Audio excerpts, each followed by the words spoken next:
Modi Hyderabad tour ముగిసింది.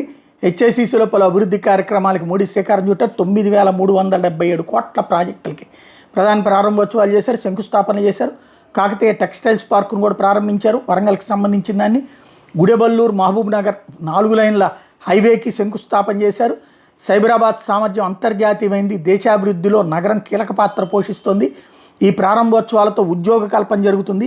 ఉద్యోగ అవకాశాలకు హైదరాబాద్ కేంద్రంగా మారింది. వరంగల్ పిఎం మిత్ర పార్క్ ద్వారా దేశంలోని టెక్స్టైల్ రంగానికి ఊతమిస్తుంది. దేశంలో రోడ్లు, రైల్వేలు, ఎయిర్పోర్ట్ల కనెక్టివిటీ పెంచేందుకు కృషి చేస్తున్నామని ప్రకటించారు.